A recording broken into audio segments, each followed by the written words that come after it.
कर्मचारियों में खुशी का माहौल है। आप सोच रहे होंगे कि ऐसा क्यों? अगर आप भी एक कर्मचारी हैं, तो आपको पता तो चल ही गया होगा। अगर नहीं, तो कोई बात नहीं, मैं आपको बताती हूँ। अभी हाल ही में केंद्र सरकार ने 8वें वेतन आयोग के गठन की मंजूरी दे दी है, जो लाखों सरकारी कर्मचारियों और पेंशनरों के लिए एक अच्छी खबर है। अब यह सवाल उठता है कि इस फैसले का असर कितने लोगों पर पड़ेगा और इसके जरिए सरकारी कर्मचारियों के वेतन में कितनी बढ़ोतरी हो सकती है। वहीं गुरुवार को प्रधानमंत्री नरेंद्र मोदी की अध्यक्षता में हुई कैबिनेट की बैठक के बाद से केंद्रीय मंत्री अश्विनी वैष्णव ने इसका ऐलान किया है। उनके मुताबिक इस फैसले से करीब 48,678 लाख केंद्रीय कर्मचारी और 67,95 लाख पेंशन भोगी लाभान्वित होंगे। इस घोषणा के बाद से केंद्रीय सरकार के कर्मचारियों में खुशी की लहर तो दौड़ ही गई है, क्योंकि इससे उनका वेतन और पेंशन में इजाफा होने की उम्मीद है। वहीं वर्तमान समय में देश में 7वां वेतन आयोग लागू है, जिसका कार्यकाल 31 दिसंबर 2025 तक है।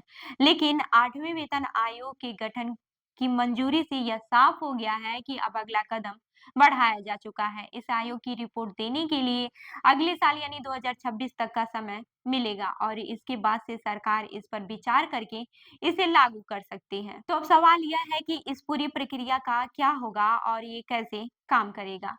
केंद्रीय मंत्री ने बताया कि इस आयोग की रिपोर्ट देने के बाद से कई चीजें तय की जाएगी। सबसे पहले राज्य सरकारों और सार्वजनिक क्षेत्र की कंपनियों जैसे कि पीएसयूएस के इस आयोग को सलाह ली जाएगी। इसके बाद से आयोग के अध्यक्ष और 2 सदस्यों चुनने का काम होगा, जिसकी घोषणा जल्दी हो सकती है।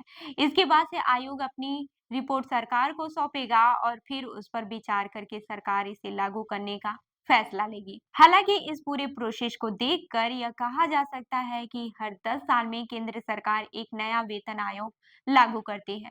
7वां वेतन आयोग 2016 में लागू हुआ था, जबकि वहीं पर 6वां वेतन आयोग 2006 में लागू हुआ था। इसी तरह 8वां वेतन आयोग भी सरकार ने 2026 तक लागू करने की योजना बनाई है।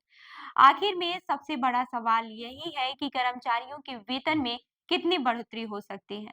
अगर फिटमेंट फैक्टर को बढ़ाया जाता है तो यह 2.57 से बढ़ाकर 2.86 तक किया जा सकता है, जिससे कर्मचारियों की बेसिक सैलरी में जबरदस्त उछाल देखने को मिल सकता है, जबरदस्त बढ़ोतरी हो सकती है। उदाहरण के तौर पर अगर फिटमेंट फैक्टर को 2.86 कर दिया जाए तो मौजूदा न्यूनतम बेसिक सैलरी 18,000 रुपए से बढ़कर 51,480 रुपए हो सकती है। वहीं पेंशनरों के लिए भी पेंशन 9,000 रुपए से बढ़कर 25,740 रुपए हो सकती है। अब अगर हम देखें तो जब 7वें वेतन आयोग को लागू किया गया था, तब फिटमेंट फैक्टर 2.57 गुना बढ़ा था, जिसमें कर्मचारियों की न्यूनतम सैलरी 7,000 रुपए से बढ़कर 18,000 रुपए हो गई थी।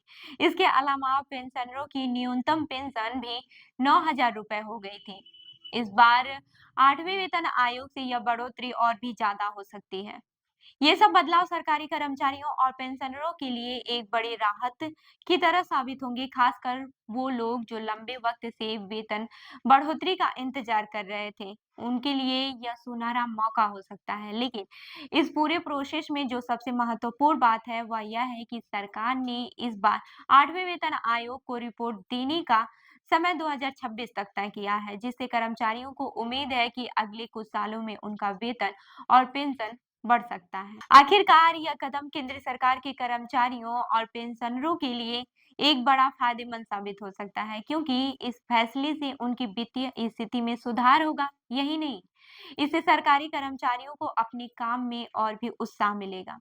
तो अब देखना यह होगा कि सरकार इस प्रक्रिया को किस तरह से अंजाम देती है और कर्मचारियों के लिए वेतन में कितनी बढ़ोतरी होती है। उम्मीद है कि आने वाले समय में कर्मचारियों को इसका पूरा फायदा मिलेगा। तो इस खबर पर क्या है आपकी राय, हमें जरूर बताएं। मैं हूँ रूबी आपके साथ और आप देख रहे हैं जनदर्पण न्यूज। धन्यवाद।